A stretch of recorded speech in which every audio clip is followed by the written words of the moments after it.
نحمده ونستعينه من يهده الله فلا مضل له ومن يضلل فلا هادي له أشهد أن لا إله إلا الله وحده لا شريك وأشهد أن محمدا عبده ورسوله أما بعد فإن خير الحديث كتاب الله وخير الهدي هدي محمد وشر الأمور محدثاتها وكل محدثة بدعة وكل بدعة ضلالة وكل ضلالة في النار. أعوذ بالله من الشيطان الرجيم من حمزه ونفخه ونفثه. قد أفلح المؤمنون الذين هم في صلاتهم خاشعون والذين هم عن اللغو معرضون.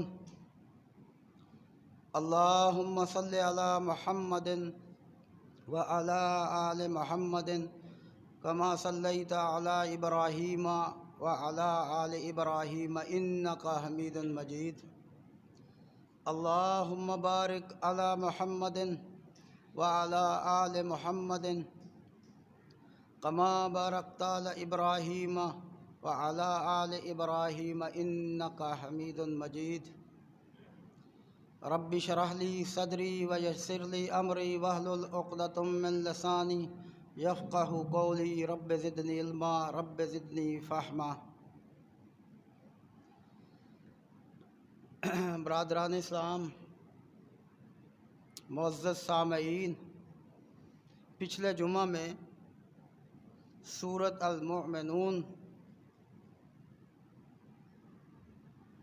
جس کی پہلی 10 آیات میں اللہ تعالیٰ نے مومنوں کی خوبیاں بیان کی ہیں، وہ مومن اولئک ھم الوارثون جو جنت کے وارث ہوں گے. ان میں پہلی خوبی بیان کر دی گئی، وہ خوبی ہے جس نے نماز پڑھی اور صحیح پڑھی، خشوع اور خضوع کے ساتھ پڑھ گیا، اور اس کی نماز ایسی تھی جیسے اللہ اسے دیکھ رہا ہے اور اسے محسوس ہو کہ اللہ مجھے دیکھ رہا ہے، اور اس کے سجدے رکوع ایسے تھے جیسے وہ زندگی کے آخری سجدے اور رکوع ہوں.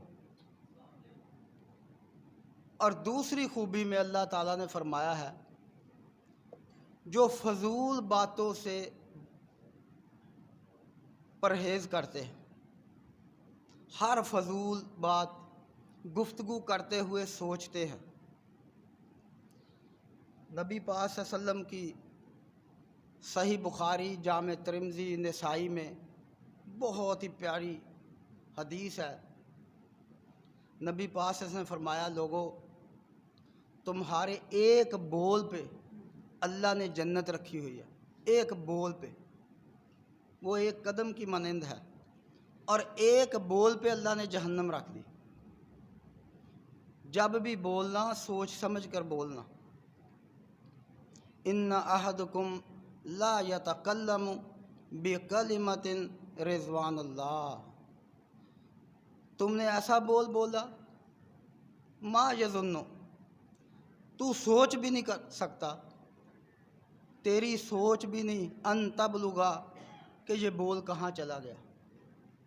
ما بلغت، یہ تو پہنچ گیا، یہ کدھر پہنچ گیا.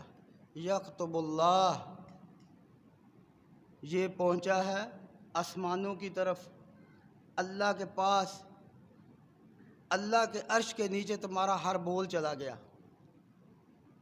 اور تمہیں پتہ ہی نہیں چلا. اور بول گیا، اور اب یہ بول اللہ تمہیں کس وقت دکھائے گا؟ یوم تقاہ، جب تیری اور اللہ کی ملاقات ہوگی. یہ بول اٹھائے گا اور یہ دکھائے گا کہ یہ دیکھ تو نے بول بولا تھا. اور اگر تمہارا بول خوبصورت اچھا بول ہمہ وقت جس شخص کا آخری بول جو بولا ہوگا اس نے، جب وہ اللہ کی عدالت میں پیش ہوگا، نبی پاک صلی اللہ علیہ وسلم نے فرمایا وہ وہی بول بولتا ہوا پیش ہوگا۔ اگر کسی بندے کے منہ سے مرنے سے پہلے آخری دفعہ نکل آیا سبحان اللہ، اس کے بعد اس کی موت واقع ہو گئی، جب وہ اللہ کی عدالت میں جائے گا تو وہ کہے گا سبحان اللہ، میرا اللہ ہر عیب سے پاک ہے، سبحان اللہ، میرا اللہ ہر عیب سے پاک ہے۔ تو پھر اللہ کیا سلوک کرے گا؟ مسند احمد کی حدیث ہے، نبی پاک صلی اللہ علیہ وسلم نے فرمایا اللہ کہے گا فلا حساب، تیرا کوئی حساب نہیں۔ اسی لیے کہتے ہیں آخری کلام، اور آخری کلام کسی کا بھی کوئی بھی ہو سکتا ہے۔ کوئی یہ نہ سوچے کہ میں مرتے وقت یہ پڑھ لوں گا، کیا پتہ کب تیرا آخری کلام ہو جائے۔ اور تو نے ایک بول بولا ان احدکم لا یتکلم من سخط اللہ، ایسا بےہودہ بول بول دیا تو نے، ایسا غلط بول بولا، ما یظنو، تو سوچ بھی نہیں سکتا، تیرے گمان میں بھی نہیں یہ بول گیا کدھر، ان تبلغا ما بلغت، یہ تو پہنچ گیا، یکتب اللہ، اللہ کے پاس پہنچ گیا، اللہ نے پکڑ لیا۔ یوم تقاہ، یہ بھی ملاقات کے وقت تیرا سامنا ہوگا اس بول سے۔ ابو سفیان ثوری رحمہ اللہ بہت بڑے محدث ہیں، ان کے بہت سے واقعات ہیں۔ تو وہ ایک دن اپنے ایک شاگرد کے ساتھ بیٹھے تھے، تو ان کی بچی آئی تو اس نے کہا ابو جی میں باہر کھیل لوں؟ انہوں نے کہا بیٹا سبحان اللہ الحمدللہ اللہ اکبر کا۔ پھر بچی آئی، انہوں نے پھر یہی جواب دیا، پھر بچی آئی پھر جواب دیا۔ ان کا شاگرد کہنے لگا استاد جی جانے دیجئے، کھیلنے دیجئے، اسے کہہ دیجئے کھیل آؤ۔ تو امام صاحب کہتے ہیں مجھے ڈر لگتا ہے، مجھے خوف آتا ہے، ادھر سے میں نے اس کو کہا کہ جاؤ کھیل آؤ، ادھر سے میری موت واقع ہو گئی، یہ بول عرش پہ چلا جائے گا، میرا کیا بنے گا؟ تو اللہ کہیں آخری بول میرا یہ نہ بنا دے کہ ابو سفیان ثوری یہ دیکھ تو آخری تیرا بول تو یہ نکلا ہے، جا کھیلا۔ بندے کے بول اتنے اکاؤنٹ کرتے ہیں آپ تصور نہیں کر سکتے۔ بندے کے بول بولے ہوئے نبی پاک صلی اللہ علیہ وسلم نے فرمایا اللہ سامنے لاتا ہے، زندگی میں بھی سامنے لاتا ہے۔ سورۃ ال عمران کی آیت نمبر 140 ہے۔ امام ابن جوزی نے اپنی کتاب میں کتاب العبر میں کچھ واقعات لکھا اور اوپر یہ آیت لکھی ہوئی ہے تلک الایام نداولوها بین الناس۔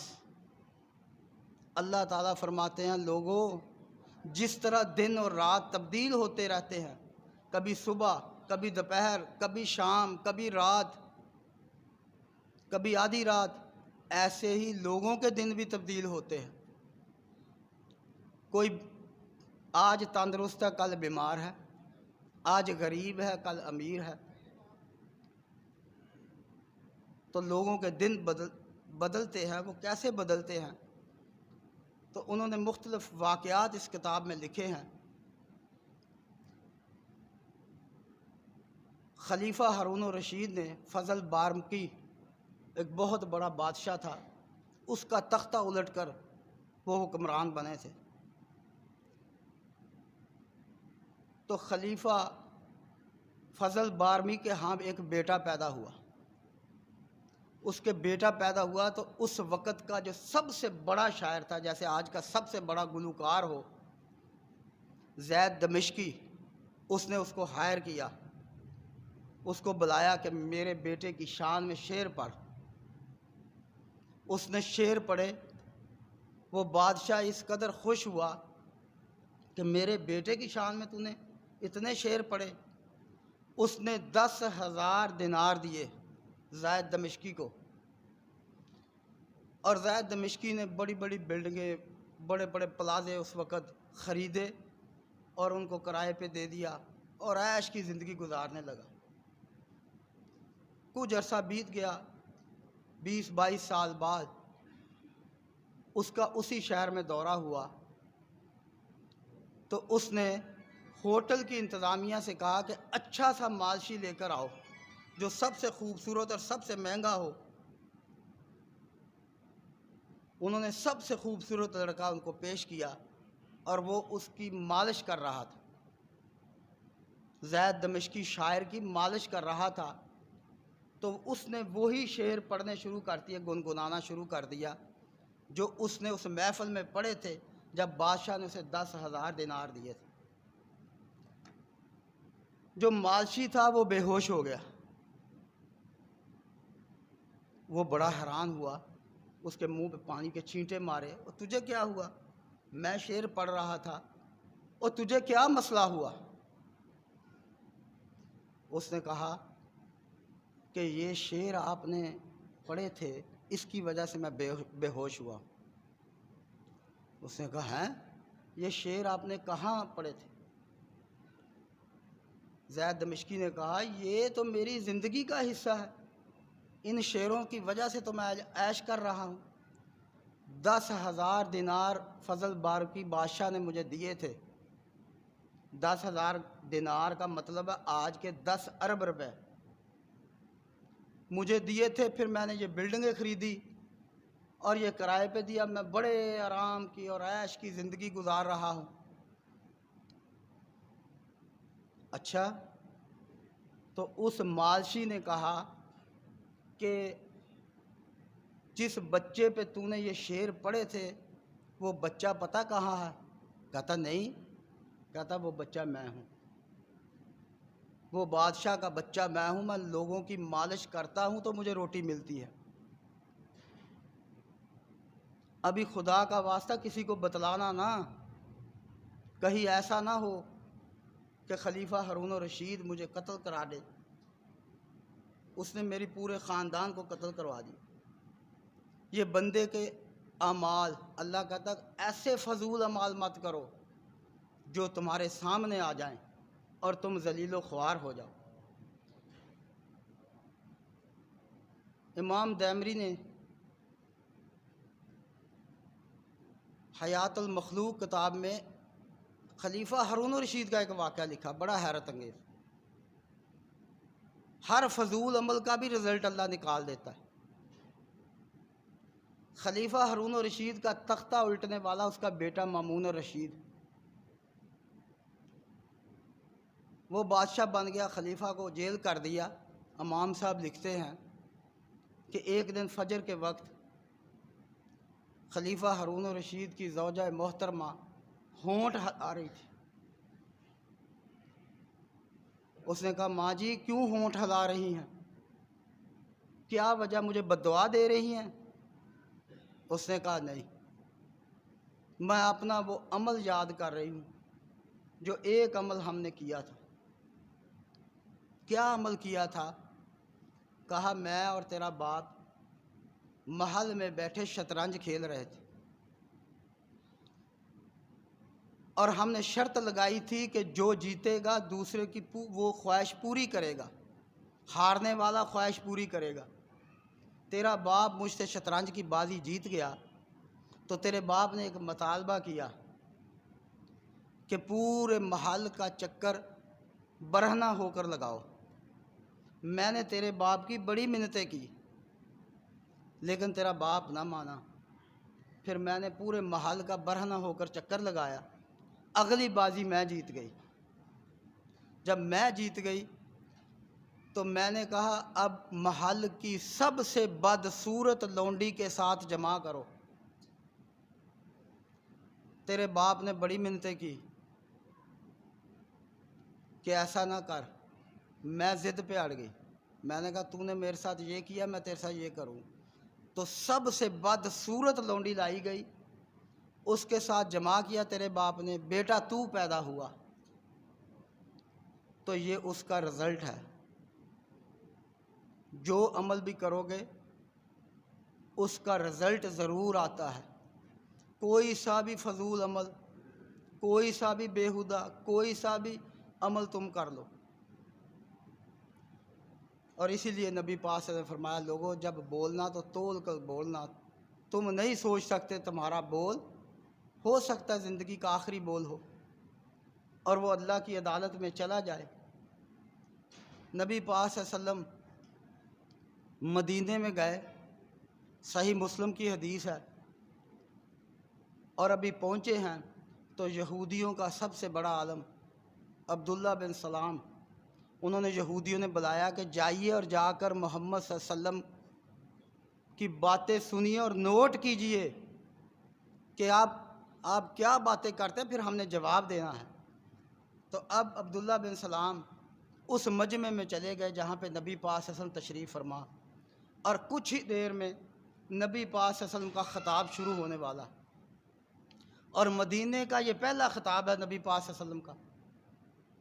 عبداللہ بن سلام وہاں پہ کھڑے ہیں اور کہتا ہے اتنا رش تھا، بڑی ہی مشکل سے، میں تل دھرنے کی جگہ نہیں تھی تو میں بڑی مشکل سے وہاں پہ کھڑا تھا، اتنی دیر میں شور مچ گیا، قد قادم رسول اللہ، قد قادم رسول اللہ، قد قادم رسول اللہ، جئت الناس ثلاثۃ، یہ آوازیں 3 دفعہ میرے کان میں پڑی کہ رسول اللہ آ گئے، رسول اللہ آ گئے، رسول اللہ آ گئے۔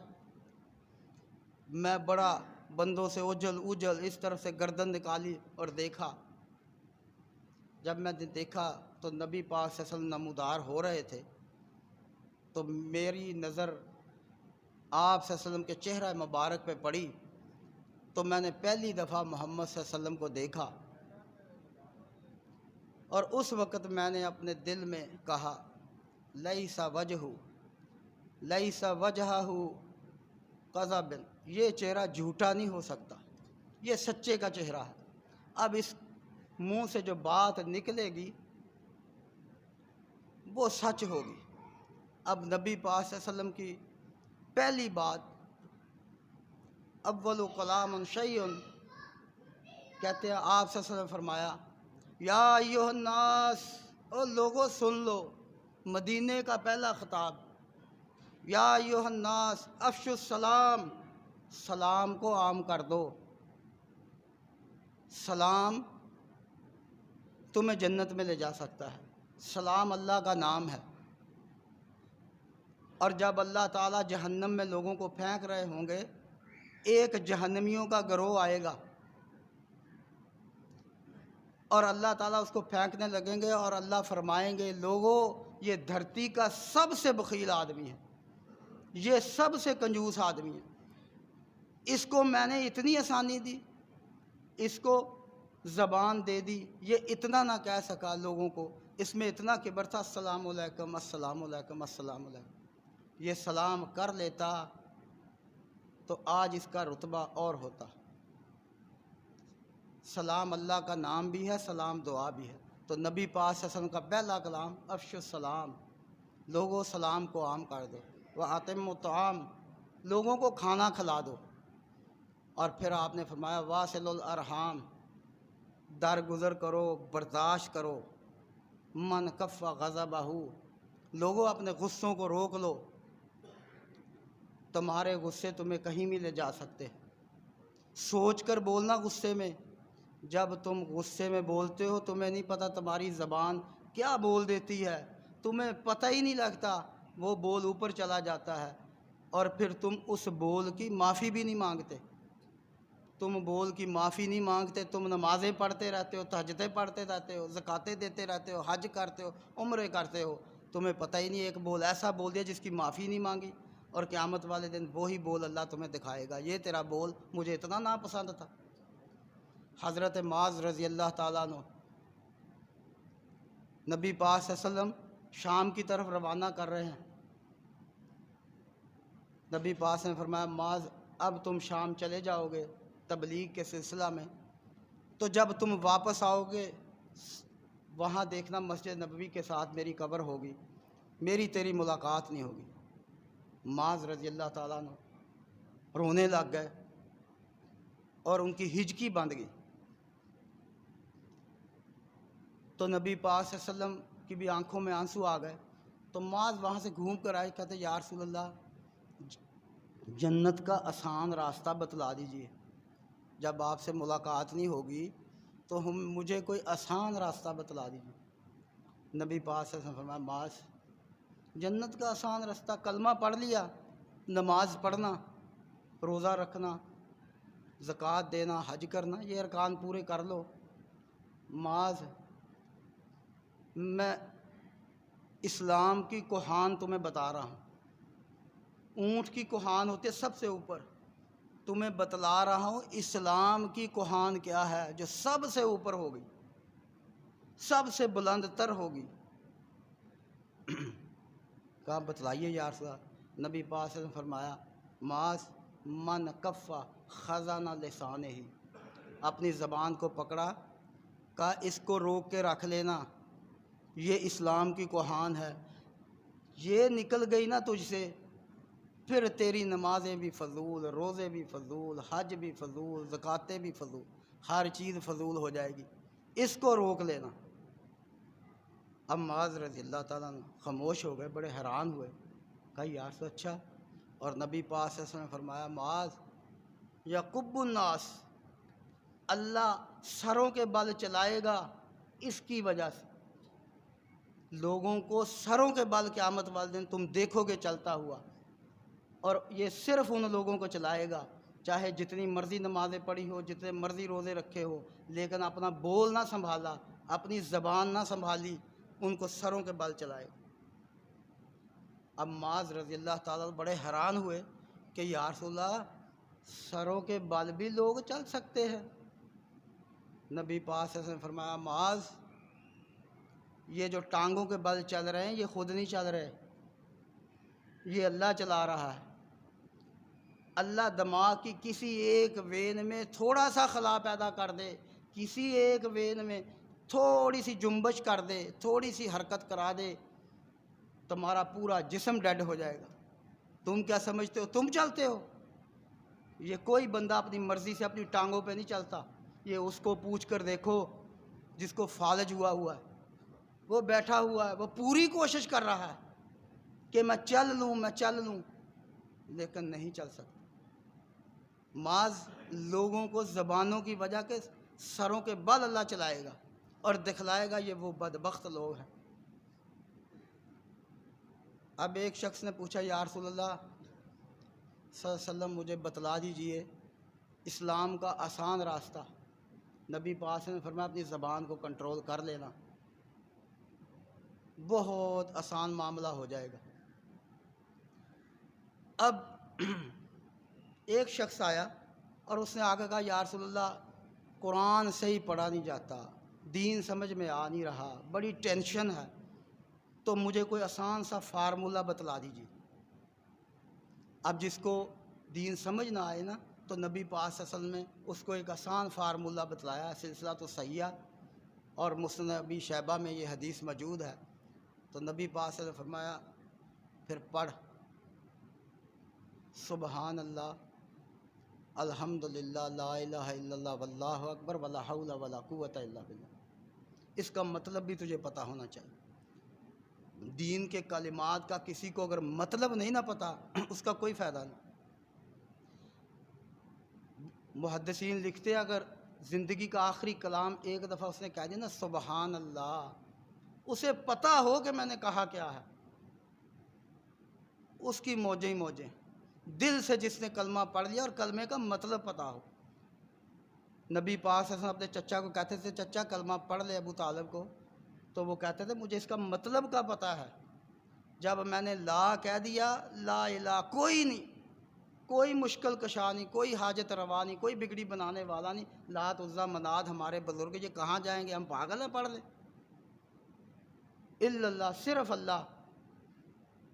تو اس لیے مطلب کا پتہ ہونا چاہیے۔ تو جس کو ٹینشن ہوتی ہو، ہمہ وقت غصہ بھی آتا ہو، تو وہ یہ پڑھتا رہے سبحان اللہ، الحمدللہ، لا الہ الا اللہ، واللہ اکبر، ولا حول ولا قوت الا باللہ۔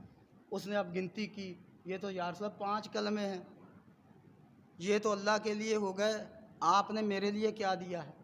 نبی پاک صلی اللہ علیہ وسلم نے فرمایا جب تو 100 کر لینا یہ، تو اس وقت یہ پڑھنا شروع کر دے اللہم اغفر لی، اللہ مجھے بخش دے، ورحمنی، اللہ میرے اوپر رحمت کر دے، واہدنی، مجھے ہدایت دے دے، وعافنی، مجھے تندرستی دے دے، وارزقنی، میرا رزق فراخ کر دے۔ تو اپنی زبان سے یہ پڑھتا جا، تیری کوڑی زبان کو میٹھی کر دے گا اللہ۔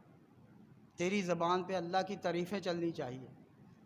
بہرحال وقت ہو گیا ہے، اللہ تعالیٰ عمل کی توفیق عطا فرمائے۔ نبی پاک صلی اللہ علیہ وسلم کے سنن ابو داؤد کی حدیث ہے 5088 نمبر۔ یہ ہم یاد نہیں کرتے، یہ دعا ہے بہت بڑی، اور نبی پاک صلی اللہ علیہ وسلم نے گارنٹی دی ہے اس دعا پڑھنے والے کو کہ تجھے نہ کوئی حادثہ پیش ہوگا 12 گھنٹے تک، نہ تجھے بیماری آئے گی، تیری کوئی مشکل مصیبت تیری اللہ ٹال دے گا۔ بسم اللہ الذی، اللہ میں نے تیرا نام شامل کر دیا، لا یضر، میرا کوئی نقصان نہیں ہونا چاہیے۔ بسم اللہ الذی لا یضر شیء فی الارض، کوئی چیز زمین کے اندر سے اللہ مجھے کوئی نقصان نہیں دینی چاہیے، یہ حجت باندھ رہا اللہ سے، ولا فی السماء، اور آسمانوں سے کوئی چیز نہ نقصان دے مجھے، نہ آسمانوں سے بیماری آئے نہ زمین سے حادثہ ہو، کیونکہ میں نے تیرا نام شامل کر لیا۔ واہ ہوا السمیع العلیم، اللہ واہ ہوا، پکی بات ہے اللہ، یہ گرنٹڈ بات ہے، تو سننے والا ہے، تو جاننے والا، میں نے تجھے سنا دی ہے۔ علماء کی ایک محفل تھی، بڑی دلچسپ بات ہے، تو ایک بہت بڑے عالم دین، چلو نام نہیں لیتے، وہ آئے، میں بھی بیٹھا ہوا تھا، تو انہوں نے کہا یار میں افریقہ گیا، میں چارپائی پہ لیٹا ہوا تھا، نیچے سانپ ہی سانپ، میں نے رات کو پڑھی تھی بسم اللہ الذی لا یضر مع اسمہ شیء فی الارض ولا فی السماء وہو السمیع العلیم۔ تو وہ کسی سانپ نے مجھے کچھ نہیں کہا۔ ایک دفعہ ایسا ہوا، میں تبلیغ کے سلسلے میں گیا، یہ دعا پڑھی، یہ صبح شام 3 دفعہ پڑھنی چاہیے، رات کو سونے سے پہلے اور صبح اٹھ کر۔ تو اس وقت میں پڑھی، بگیاڑ کے سامنا ہوا، مجھے کچھ نہیں کہا، لیکن یار مجھے یہ بات سمجھ نہیں آئی، یہ دعا مچھر کے اوپر نہیں چلتی، میں نے بڑی پڑھی ہے لیکن یہ دعا مچھر کے اوپر نہیں، مچھر پھر بھی کاٹتا ہے۔ تو وہاں پہ سارے علماء کرام بیٹھے تھے، ہنس پڑے۔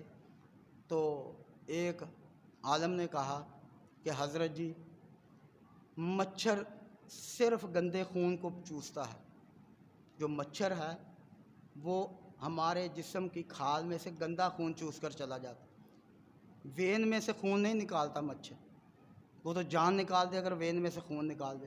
مچھر کی 3 چھریاں ہیں، پہلے ایک چھری لگاتا ہے، 2 چھریوں کو سائڈ کے کر منہ بیچ میں ڈالتا ہے، اگر وہ 2 چھریاں اللہ نہ دے، اس کا منہ، بندے کی جلد فوراً بند ہو، اس کا منہ بیچ میں آ جائے گا۔ دیکھو اللہ نے مچھر کو بھی اتنی سہولت دی ہوئی ہے، اور پھر وہ خون چوستا ہے، تو اس لیے وہ گندا خون چوستا ہے، اور یہ گندا خون نکلنا انسانی جسم کے لیے فائدہ مند ہے۔ لیکن اس وقت یہ بات مجھے سمجھ نہیں آئی۔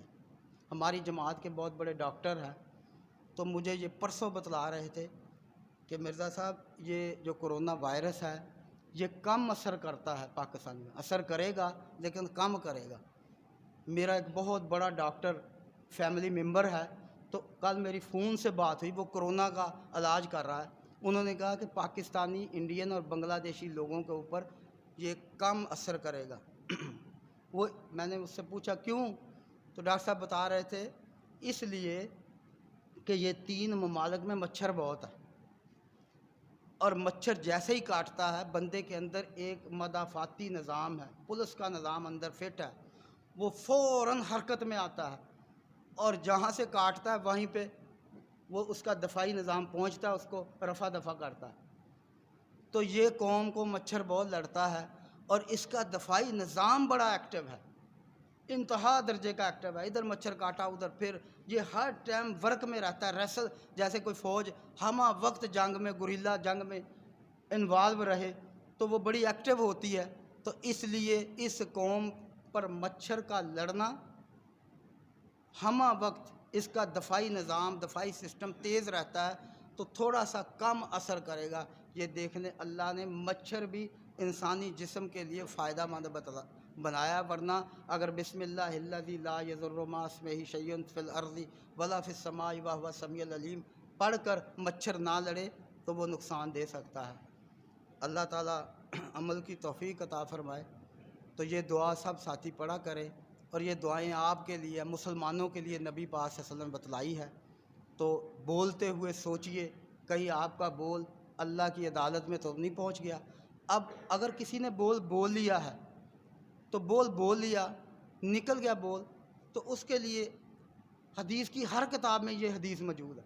تو نبی پاک صلی اللہ علیہ وسلم نے فرمایا فوراً پڑھ لے سبحانک اللہم و بحمدک اشہد ان لا الہ الا انت استغفرک و اتوب الیک۔ یہ بندہ پڑھ لے، اللہ تعالیٰ فرشتے کو کہتا ہے کہ اس نے جو بولا ہے اس کو ڈیلیٹ کر دے، وہ ختم کر دیتا۔ نہ صرف یہ دعا پڑھنے کا یہ فائدہ ہے، حدیث میں آتا ہے فرشتے دوڑتے ہوئے آتے ہیں، کوتبہ فی رکن توبہ بتاب ثم جعلا، فوراً فرشتے آتے ہیں اور ایک چمڑے پہ اس دعا کو لکھ لیتے ہیں۔ اتنی بڑی دعا، یہ بہت بڑی دعا ہے۔ سبحانک اللہم و بحمدک، اللہ پاک ہے ہر عیب سے، سب تعریف ہے اللہ کے۔ اس کا مطلب بھی آپ کو پتہ ہونا چاہیے۔ اشہد ان لا الہ الا انت، میں شہادت دیتا ہوں اللہ کے علاوہ کوئی نہیں، اللہ تو ہے میرا بس۔ استغفرک و اتوب الیک، مجھے معاف کر دے، مجھے بخش دے، و اتوب الیک، میں تجھ سے معافی مانگتا ہوں۔ اتنی بڑی دعا ہے۔ اور جب میدان محشر ہوگا، یہ بندہ پریشان پھر رہا ہوگا، اس کے اعمال کا وزن کم ہوگا، تو فرشتے دوڑتے ہوئے یہ عرش کے نیچے سے یہ اعمال نامہ لے کر آئیں گے، یہ اسپیشل اس کے لیے ہوگا، اور اس کے میزان میں رکھ دیں گے، اس کے کنڈے میں رکھ دیں گے، اور اس کا وزن بڑھا دیں گے، اور اس کو معافی لے دیں گے۔ اگر آلریڈی جنت میں ہے تو مزید بڑھا کر اس کا جنت کا درجہ بڑھا دیں گے۔ اللہ عمل